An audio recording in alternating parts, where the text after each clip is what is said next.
Hola Inés, bienvenida al podcast. Hola, ¿qué tal, Fran? ¿Cómo estás? Muy bien, muy bien. Muchas gracias por el tiempo. Siempre me gusta empezar con un poco de contexto. ¿Cómo llegas a liderar Go Hope Ventures y de dónde nace esta pasión por las inversiones? Bueno, lo primero, mil gracias por invitarme. Tras algunos problemillas técnicos que hemos tenido antes del podcast, por fin estamos aquí grabando, así que la verdad súper agradecida de poder participar en este podcast, desde el que además soy fan, o sea que muy contenta. Y bueno, coincido contigo en que empezar por el contexto ayuda mucho a entender, ¿no? Porque cada uno está en el momento que está, ¿no? Y por qué estamos haciendo lo que estamos haciendo actualmente, ¿no? Pues para nosotros ha sido digamos, una evolución bastante larga, ¿no? Muchos nos conocen, sobre todo en España, porque somos un fondo basado en Valencia, ¿no? En Latinoamérica sí que estamos empezando a posicionarnos mejor, ¿no? Pero yo creo que hay aún gente que no nos está conociendo. Y para los que no nos conozcáis aún, nosotros somos un fondo B2B SaaS basado en Valencia, pero con un approach muy internacional. Invertimos en founders, en series SIDA, series A, por todo Latinoamérica, Europa y en menor medida Estados Unidos, ¿no? Nosotros venimos de una empresa, de una corporación, o una empresa familiar basada en Valencia que se llama Global Omnium. No sé si estás muy familiarizado con el mundo del agua, pero bueno, para los que no conozcáis el mundo del agua, al final es un sector bastante tradicional, ¿no? Entonces, esta empresa, como pionera, decide invertir mucho en tecnología como fuente de diferenciación, ¿no? Y ahí es donde empieza un poco nuestro contacto con las startups, ¿no? Imagínate, hace 15, 20 años, pues el ecosistema español de emprendimiento no tenía nada que ver con el que estamos viviendo hoy en día, ¿no? Entonces, para nosotros fue muy importante dar ese paso, ¿no?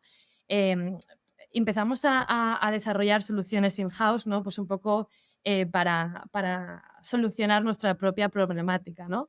Y de ahí, pues para hacerlo de una manera mucho más rápida y mucho menos costosa, pues ahí es como empezamos el contacto directo con las startups. A partir de ahí, pues empezamos como centro de innovación muy vinculado a Global Omnium, ¿no? También pasamos por la fase de incubación y a partir de ahí se decide profesionalizar mucho más ese contacto con las startups, ¿no? En el que montamos una especie de aceleradora, ya tenemos un equipo de dos, tres personas enfocado a las startups, ¿no? Y a partir de ahí se decide que tiene sentido este tipo de negocio, este tipo de relación, ¿no? O este tipo de simbiosis con las startups, ¿no? Y en 2019 se crea el primer fondo, que es un fondo de 30 millones de euros, que es un fondo corporativo, ¿no? En el que no invertimos en startups que sean estratégicas para la compañía, pero porque invertimos en startups que tienen un sentido para nosotros, ¿no? Porque va mucho con nuestro expertise, que es B2B SaaS, en todo lo que tenga que ver con automatización y optimización de procesos, ¿no? Todo lo que tenga que ver con la digitalización, porque al final es un proceso que nosotros mismos hemos vivido y que nosotros mismos entendemos, ¿no? Y a partir de ahí, pues en mucho prueba y error, nos hemos equivocado muchísimas veces, pero así es como se aprende, ¿no? Y a partir de ahí entendemos que sí, que es algo que nos gusta, es algo que tiene sentido y encontramos dónde aportamos valor a las startups y dónde aportamos valor al mercado, ¿no? Y desde el año pasado ya tenemos un segundo fondo, que es un fondo de 60 millones de euros para invertir en startups tanto de Europa como de Latinoamérica como de Estados Unidos. Y es un fondo ya completamente independiente de Global Omnium, o sea que ya no somos un fondo corporativo. Y es un fondo ya regulado por la CNMV, ¿no? Lo cual yo creo que es muy importante recalcar eso. Y como anécdota, pese a que se pueda pensar que invertimos en agua y vengamos del mundo del agua, no invertimos en absolutamente nada relacionado con el agua, ¿no? Que muchas veces hay esa equivocación. Lo que invertimos es B2B SaaS, procesos y digitalización y sobre todo en startups con una base muy tecnológica, ¿no? Y bueno, a raíz de todo este cambio, se decidió también hacer un cambio en el liderazgo del fondo. Se quería, pues eso, internacionalizar, hacer crecer más el fondo, sobre todo dejar de ser corporativos, ¿no? Y poner mucho enfoque en las personas, ¿no? En que se invierte en personas y no solo se invierte en tecnología o en compañías, sino que hacemos una inversión en el equipo, ¿no? Y en los founders, ¿no? Y bueno, a partir de ahí me proponen liderar el fondo. La verdad que al principio, no te voy a mentir, me dio un poco de vértigo porque al final no, aunque llevo 4 años dentro del fondo, mi background es completamente diferente. Pero la verdad que con muchísimas ganas, me encantan los retos y la verdad que con el equipo que tengo muchísima suerte de poder estar aprendiendo en el día a día de muy buenos profesionales y mejores personas. Así que la verdad que con mucha ilusión y con muchas ganas de llevar GoHub al siguiente nivel. Qué interesante historia y tengo muchísimas, muchísimas preguntas. Y justo ahorita hablaste de tu background. Ahí preparando la entrevista veo que estuviste un rato en el Parlamento Europeo. O sea, cuéntame Sí. cómo esa experiencia crees que te ayuda a ser una buena inversionista. Sí, estuve haciendo un internship en el Parlamento Europeo hace algunos años, no te voy a decir cuántos, y estuve allí pues, viviendo en Bruselas. Al final, ya te digo, es un entorno completamente diferente, pero sí que tiene mucho que ver con el mundo startup, con el mundo VC, ¿no? Porque al final es un mundo en el que tienes que estar en contacto continuo con muchas personas de entornos completamente diferentes, ¿no? Y eso es bastante parecido a la parte de VCs, ¿no? En el que es un negocio de personas y el éxito también depende de la relación que tú crees con los diferentes fondos y con los diferentes founders, ¿no? Entonces yo creo que ahí hay muchas sinergias y trabajar allí me ha enseñado muchísimo, sobre todo a lidiar con personas y entender cómo personas de diferentes entornos pueden trabajar juntas, ¿no? En esta parte de las relaciones, totalmente de acuerdo contigo, que un VC, parte fundamental del trabajo es relación con los mismos founders, con otros fondos, con potenciales clientes de estas startups y bueno, a nivel, si levantas capital, con el PIS. ¿Cómo mantienes y creas estas relaciones? O sea, ¿tienes alguna manera de automatizar este proceso de crear relaciones, mantenerlas? Porque, pues sí, son muchos, muchos contactos, entonces hay que, pues, no solo es crearlas, sino también mantenerlas. Totalmente. Sí, al final yo creo que lo fácil es un poco ese primer contacto, ¿no? Y lo más difícil es mantener esas relaciones con el tiempo, ¿no? Porque tiene que aportar valor a ambas partes, ¿no? Por ejemplo, en mi caso, un poco, entre comillas, llegando de nuevas, ¿no? Pues la verdad es que estoy viviendo ese proceso de lleno, pero es súper gratificante porque la gente en este ecosistema, la verdad que te hacen las cosas muy fáciles. Por ejemplo, en ecosistemas como el de Latinoamérica es que da gusto llegar porque todo el mundo es súper abierto, siempre la gente te tiende una mano, entonces siempre te intentan ayudar, ¿no? En la medida de lo posible y sobre todo nosotros lo hacemos a través de eventos, pues en Latinoamérica de momento no tenemos una presencia tan importante porque no tenemos una oficina, ¿no? Pero siempre intentamos, en la medida de lo posible, ir a eventos. Pues, por ejemplo, esta semana próxima yo voy a estar en el TIEF, la siguiente semana está el VC Latam Summit, estuvimos también en el LAFCA Week, estuvimos también hace un par de semanas en Amex Cup. Entonces, dentro de lo posible, sí que intentamos mantener esa presencia, ¿no? Porque al final las relaciones siempre de tú a tú son mejores que hacerlo virtual, ¿no? Entonces, bueno, para nosotros es súper importante poder mantener esas relaciones tanto con fondos como con founders, ¿no? Para el primer fondo de GoHub, el foco era Europa. Para este nuevo fondo, ya ven Latam. ¿Qué vieron en Latam? ¿Por qué Latam? Al final, yo creo que, como te comentaba, todo es un proceso, ¿no? Entonces nosotros vamos trabajando y las cosas van surgiendo, ¿no? Como dijo John Lennon, la vida es lo que surge mientras tú te empeñas en hacer otras cosas, ¿no? O estás ocupado en hacer otras cosas.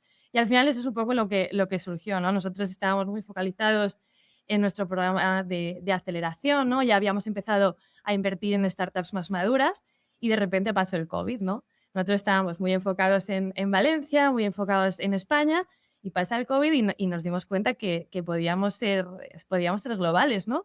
Que no teníamos ningún tipo de barrera. Entonces ahí, pues como te comentaba antes, la relación con otros fondos hace que lleguemos a pues, 3 oportunidades muy buenas en Latinoamérica. De hecho, ya tenemos esas tres invertidas, 2 de ellas están ya basadas en España y la verdad que con muchas ganas de seguir invirtiendo en la región porque creemos que es un lugar clave para nosotros, súper buena oportunidad. Y entonces, bueno, la idea es poder seguir invirtiendo en Latinoamérica Y bueno, de hecho, un poco para materializar esa intención que tenemos de inversión en Latinoamérica, ahora tenemos un proyecto junto con el BID, un poco para mostrar toda nuestra experiencia, ¿no? Ya no solo de GoHub, sino junto con Global Omnium, y aportar ese granito de arena, ¿no? Ayudando a hacer esa conexión entre utilities de agua y startups, ¿no? Al final es para promover la inversión y la innovación, ayudando desde las startups a solucionar esas problemáticas que utilities de agua de la región puedan tener, ¿no? Y de hecho estamos haciendo una serie de eventos de promoción. El mes pasado estuvimos en México. La siguiente semana tenemos, el 15 de abril, tenemos un evento en Miami que se llama Spot a Founder. Y bueno, vamos a seguir haciendo estos eventos en Chile, en Colombia y en Argentina. Entonces, bueno, desde aquí animo a las startups a que se presenten y, bueno, a fondos, corporaciones a que participen en estos eventos, porque la verdad que yo creo que son muy necesarios y benefician mucho a la región. De la relación LATAM-España, o sea, ¿crees que las startups de España, o sea, deberían, o sea, ya una vez que conquistan España, expandirse a LATAM o viceversa? O sea, ¿cómo ves esa relación y si hay alguna manera de hacerlo correctamente? Sí, a ver, un poco desde nuestra óptica, ¿no? Sí que estamos viendo mucho que muchas de nuestras startups están un poco empezando a aterrizar en la región, ¿no? Y en ese sentido nosotros siempre les intentamos ayudar pues, a través de nuestra red comercial que tenemos en una de las empresas de Global Union que se llama Hídrica. Ellos tienen una presencia súper fuerte en Latinoamérica, en Estados Unidos y en, uy, y en Asia, perdón. Y entonces, bueno, siempre les intentamos ayudar en ese aterrizaje porque normalmente cuando van ellos solos, pues es algo mucho más complicado, ¿no? Entonces, siempre si vas de la mano con alguien que ya tiene una presencia en la región, es mucho más beneficioso, ¿no? Y bueno, para nosotros lo que estamos viendo también, un poco diferenciación entre Europa y Latinoamérica, ¿no? Es un poco la madurez del ecosistema, ¿no? En Europa al final hemos pasado varios años intentando construir y consolidar ese mercado tecnológico, lo que en LATAM se ha construido a lo mejor en los últimos 10 años, pero de una manera muchísimo más acelerada, ¿no? Y lo que vemos también que están pasando por un proceso de digitalización de procesos, ¿no? Tanto B2B como B2C, y estamos viendo muchísimas startups en B2C y en verticales como puede ser fintech, marketplaces, ¿no? Y la verdad es que son startups muy interesantes. Al final, aunque se puede decir que han llegado un poco más tarde que en Europa, ¿no? Pero tienen muchos más medios y también han podido aprender de los errores cometidos, ¿no? Lo que hace que en esta región estén surgiendo startups que están ejecutando muy, muy bien. Y luego lo que también estamos viendo, así como punto parecido, no en Europa, pero más España, Latinoamérica, es que tienen mucha opcionalidad las startups early stage, ¿no? Hay muchísimos fondos de early stage que están invirtiendo, ¿no? Pero, ¿qué pasa cuando esas startups están en fases más maduras, ¿no? Como que estamos viendo que no hay tantos fondos late stage que puedan impulsar a esas startups, ¿no? Entonces, al final tienen que mirar hacia afuera, ¿no? En el caso de la TAM, mirar hacia Estados Unidos, en el caso de España, mirar a países como Alemania o en menor medida a Estados Unidos, ¿no? Y por nuestra parte, sí que nos gusta vernos, ¿no? Como ese nexo entre ambas regiones, ¿no? Entre regiones, entre startups españoles o europeas que quieren expandirse en Latinoamérica y startups latinoamericanas que quieren expandirse en Europa a través de España, ¿no? Como ese puente. De lo que has llegado a ver de este puente, ¿no? De estas expansiones, ya sea Europa, LATAM, LATAM, Europa, ¿qué es lo principal que deben considerar los founders? ¿Qué dirías que es, tienes que enfocarte en A, B y C, que es lo más importante para que esta expansión sea exitosa? Honestamente, y por el tipo de startups en los que invertimos, ¿no? Que siempre son startups de base muy tecnológica, yo creo que tienen que encontrar un buen balance entre la parte de producto, desarrollo de producto y tecnología y la parte de marketing y comunicación y toda la parte comercial, ¿no? Muchas veces vemos que esas dos partes no están balanceadas. Entonces, al final esas startups necesitan darse cuenta que son ellos los que necesitan buscar a los clientes y no, aunque tengan un muy buen producto, los clientes no van a ir a ellos, ¿no? Y sobre todo si estás o quieres desarrollarte en una geografía que no es la tuya, ¿no? Vale para España a LATAM a España, ¿no? Y que es muy importante el equipo comercial. Y hay que entender muy bien cómo la gente de esos países vende y compra, ¿no? Entonces, por ejemplo, en España es muy importante que tengan un equipo comercial español.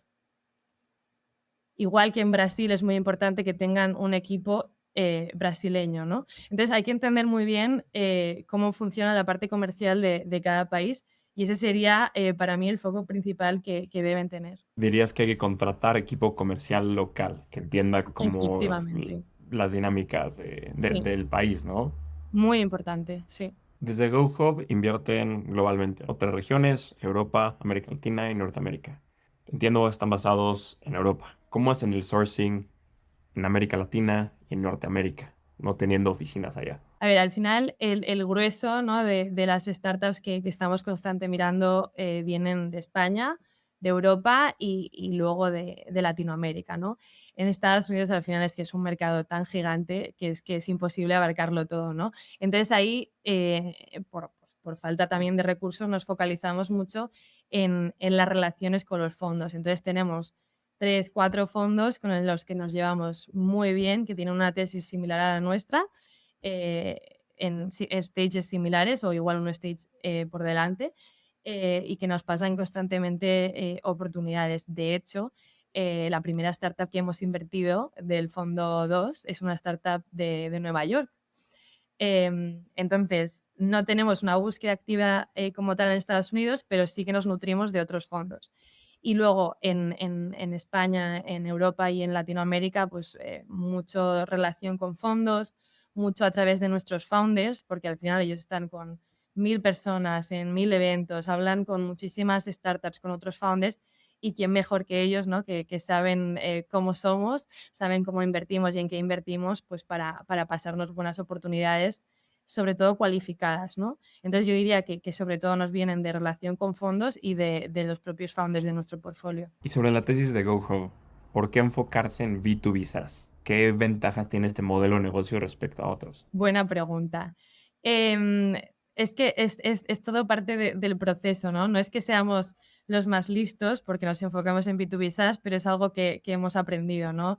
Y entendemos muy bien el sector, sabemos cómo funciona y es donde podemos aportar valor a las startups. Honestamente, no nos sentiríamos cómodos invirtiendo a lo mejor en un B2C porque no es algo que entendamos bien, ¿no? Y no es algo donde podamos aportar valor a las startups, ¿no? Entonces, aparte que pues el B2B para nosotros tiene más ventajas, que es pues, una alta escalabilidad, ¿no? Pues por ingresos recurrentes y el bajo coste, ¿no? de producción de software. Pero te diría que básicamente pues, es ahí donde entendemos, es un proceso que hemos vivido, que es algo que hemos construido nosotros también y es algo donde realmente podemos aportar valor a las startups. ¿Qué métricas se fijan en un B2B SaaS, ¿no? O sea, lo bueno de invertir en B2B SaaS, hay métricas que ya son de alguna manera estandarizadas, que puedes analizar ciertas startups independientemente de la industria, ¿no? Y pues ustedes invierten tanto seed y sería, o sea, nos puedes compartir como qué métricas se necesitan para levantar una seed versus una serie A para un B2B SaaS. Por ejemplo, nosotros, cuando son startups más maduras, pues ya tienen ya un proceso comercial que ya tienes, ¿no? resultados que son demostrables, pues eso es mucho más fácil a la hora, ¿no? de valorar, de entender bien el negocio, ¿no? El ARR. Pero sobre todo, más allá de las métricas, ¿no? Nos fijamos mucho en la potencialidad del negocio, ¿no? Y en el momentum del mercado a la hora de valorar la startup. Cuando son startups más en fase seed, nos fijamos sobre todo en, más allá de las métricas que pueda tener o no, pero nos fijamos en el equipo, ¿no? Y que sea un equipo muy balanceado en el sentido que tengas la parte de los founders sean de producto, ¿no? Sean tecnológicos, pero también que el CEO sea comercial, porque muchas veces en este tipo de startups falta la parte comercial, ¿no? Entonces, ahí sí que nos fijamos mucho en los founders y en el equipo y en el background del equipo y el expertise que tengan en la tecnología. Y también nos fijamos mucho en el cap table, cuando entramos en fases tempranas, para que sea un cap table saneado, que los founders tengan el share que corresponden para que no puedan surgir problemas en el futuro, ¿no? ¿Cuánto es ese share? Normalmente cuando entramos en fases seed, en fases pre-seed normalmente no entramos, en fases seed sí, y a nosotros nos gusta que el founder tenga un 70%, 80%. Entonces nos gusta que el founder sea el que tiene el grueso de los shares, ¿no? Y que no haya ahí nada extraño. Sí, he escuchado mucho que para la Serie A, si llegas con más del 60, estás muy bien parado, pero por lo menos Exacto. más del 50. Exacto. A ver, luego también es que depende de los casos, ¿no? Al final, esto es una forma de saber que el founder va a estar dentro de la startup y va a estar motivado, ¿no? Pero al final también hay casos, ¿no? En el que ves que un founder a lo mejor tiene menos porcentaje del que te gustaría, pero ves que es un crack y que está muy motivado y que quiere llevar a la empresa al siguiente nivel, ¿no? Entonces, por norma general, miramos eso, pero bueno, luego hay casos y excepciones. Totalmente. Justo ahorita mencionaste que para las empresas seed, lo principal que se enfocan es en el equipo. Y todos los VCs siempre decimos equipo, equipo, equipo. ¿No? ¿Por qué inviertes en algo? Por el equipo. ¿Cómo esto se traslada al equipo de GoHub? O sea, ¿cómo mantienes pues, un buen equipo dentro del fondo? Mira, recientemente hemos pasado un proceso de rebranding y hemos pues cambiado la imagen corporativa, le hemos dado más frescura, ¿no? Hemos cambiado la web, todo. Y nuestro claim es We are the believers behind the believers. O sea que puedes entender la importancia, ¿no? Que se le da a las personas y se le da a los founders, ¿no? Yo creo que es algo que ya hacíamos, ¿no? Oye, pues tener mucha transparencia con los founders, mucha cercanía, pero es algo que no estábamos comunicando, ¿no? Entonces, con este nuevo rebranding, lo que queremos hacer ver es que al final para nosotros el founder es el que está en el centro, ¿no? Entonces, es su empresa, nosotros le ayudamos a llevar la empresa al siguiente nivel, le ayudamos a focalizar, le ayudamos con la visión, ¿no? Siempre es su visión. Y nosotros simplemente somos esas personas que creen en ti cuando nadie más cree, ¿no? Y puede sonar un poco utópico, ¿no? Porque al final está claro que todos estamos aquí pues, por la inversión y por tener un retorno a esa inversión, ¿no? Pero más allá de eso, nosotros le damos muchísima importancia a las personas, ¿no? Y a la calidad humana. Entonces, eso se refleja también dentro del equipo, ¿no? Para mí, como líder, es súper importante los valores y los principios y compartir esa visión con el resto del equipo, ¿no? Y sobre todo poner esos valores y esos principios en práctica, ¿no? Que no sea algo que se quede en una nube, sino que realmente dirijas tu vida acorde a esos valores y esos principios, ¿no? Y sobre todo también muy importante que el equipo sepa que es su proyecto también, ¿no? Que ellos pueden aportar y que el proyecto va a crecer acorde con ellos, ¿no? Entonces, bueno, la verdad que muy contenta y muy afortunada con el equipo porque somos 9 personas, un equipo bastante pequeño, pero yo creo que compartimos todos, estamos muy alineados en la visión y en la motivación que tenemos, o sea que estamos remando todos a una. Así que la verdad que muy contenta en ese sentido. ¿Cuál dirías que son las cualidades que se necesitan para que alguien sea exitoso en Venture Capital? Nosotros, tal y como lo miramos, para nosotros es súper importante la mentalidad y la visión de la persona, ¿no? Que sea una persona que tenga capacidad de análisis, que sea una persona que tenga mucha curiosidad, porque al final hoy estás mirando inteligencia artificial, mañana estás mirando edge computing, o sea, cada día vas a estar mirando una tecnología diferente en un sector completamente diferente, con personas completamente diferentes. Y tienes que saber aprender, estudiar, analizar, ¿no? Y ser curioso e ir más allá de lo que te piden, ¿no? Entonces, la curiosidad yo creo que es muy importante. También ser una capacidad o una persona con capacidad de adaptación, porque bueno, tú sabrás, es un mundo muy cambiante.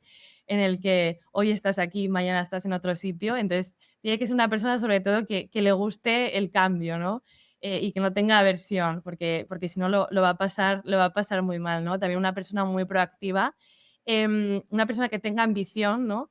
No ambición en el mal concepto, ¿no? Sino ambición que quiera ayudar a las startups a crecer, a llegar al siguiente nivel y que tenga ambición profesional, ¿no? Que le guste crecer tanto profesional como personalmente. Y luego yo creo que la clave también es una persona que tenga habilidades sociales, porque es estar en constante contacto con personas y te tiene que gustar, porque si no, no lo vas a pasar mal porque tienes que hablar con muchas personas, aprender de la gente y yo creo que eso es lo maravilloso de este trabajo, ¿no? Me encanta cómo lo escribes, totalmente de acuerdo, ¿no? Si es cero monótono hacer cosas totalmente distintas, hablar con muchísima gente, sí, me encanta cómo lo describes. Ustedes son inversionistas en etapa temprana, ¿no? Seed, Series A. ¿Qué opinas de las valuaciones? O sea, ¿qué tan sensibles son el precio? O sea, ¿qué tanto el precio me debe importar en una ronda seed, en una serie A? A ver, yo creo que la valoración a la que entras define, digamos que es el principio de un buen exit, ¿no? Entonces, en mi opinión, la valoración ahora a la que estás entrando define muy bien el potencial retorno que vas a obtener, ¿no? De aquí a 5, 6, 7 años, ¿no? Siempre muy ligado al potencial que veas en la startup, ¿no? Pero para mí, y sobre todo ahora que entramos más en Series A que en Seed, la valoración es muy, muy importante. Si entras en serie A, ¿cuándo esperas salirte? ¿Serie C, serie D, un IPO? ¿Cuándo es como ese momento? ¿Cómo proyectas en qué momento salirte? Sé que es muy complicado, ¿no? Pero ¿qué es lo que han visto? Pues es que, mira, nosotros ahora en el fondo uno ya lleva 5 años de proceso de inversión, ¿no? Entonces ahora empezamos la parte de desinversión, que es la más complicada, ¿no? Ya llevamos 3 exits, lo que pasa es que ninguno me ha tocado tan de cerca, ¿no? Porque ha sido en época pasada, ¿no? Entonces, bueno, ahora este año sí que estamos definiendo ciertos objetivos. Y al final, bueno, también depende de la startup, ¿no? Entonces, tenemos algunas en las que nos estamos saliendo en la siguiente ronda, otras que estamos viendo potencial M&A. Entonces, bueno, depende mucho del sector, por ejemplo. Entonces, ahora mismo, bueno, está también el mercado complicado. Entonces, bueno, estamos intentando hacerlo de la mejor manera posible, pero bueno, ya empezando ese proceso de desinversión desde el fondo 2, perdón, desde el fondo uno. ¿Qué sabes hoy que te hubiera gustado saber cuando empezaste a invertir? Bastantes cosas, porque al final ya te digo que como hemos contado antes, ¿no? Vengo del mundo de la política, relaciones internacionales, que tiene poco que ver con el mundo del venture capital, ¿no?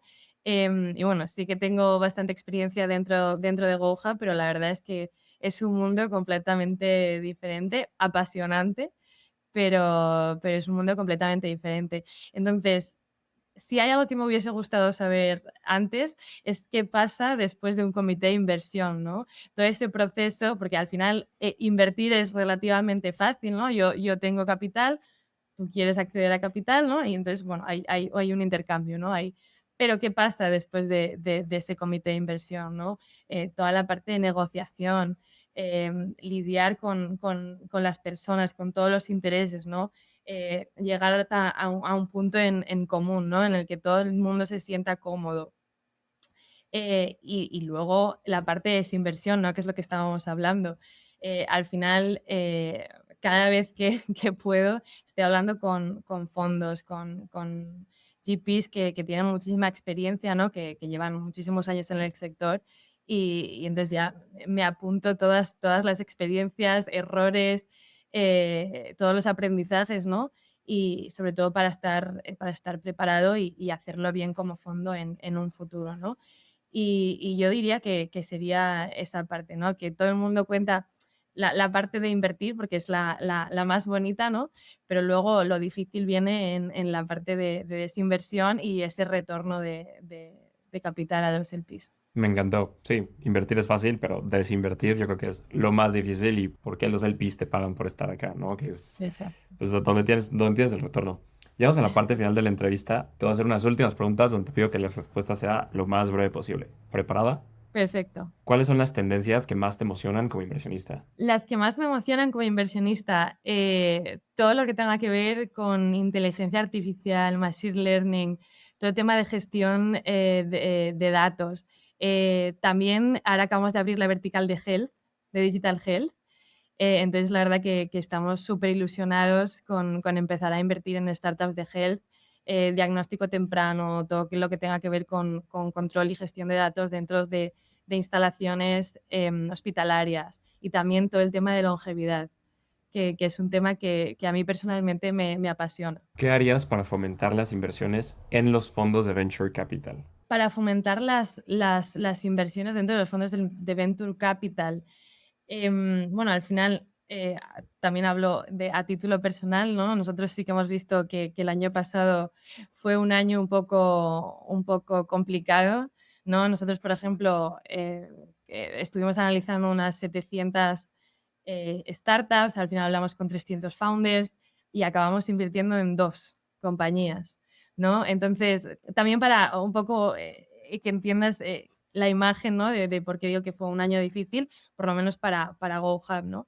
Entonces, bueno, nosotros este año tenemos un objetivo de invertir en unas 6 compañías entre España, Europa y Latinoamérica. Y la verdad que con muchas ganas de poder seguir invirtiendo en los mejores founders a nivel global en B2B SaaS.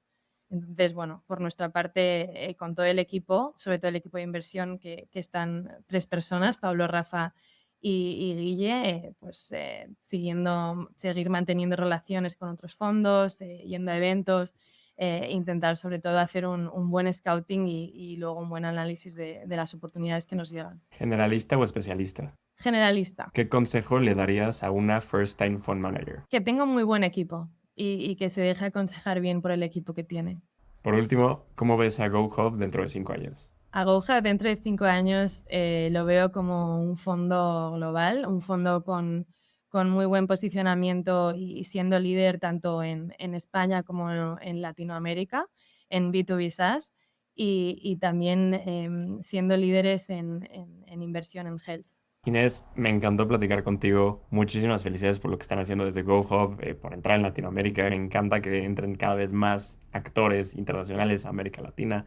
Eso me encanta. Y muchísimas, muchísimas felicidades por todo lo que están haciendo y gracias por el tiempo. Mil gracias a ti, Fran, por invitarme y un placer haber podido ser parte del podcast. Mil gracias.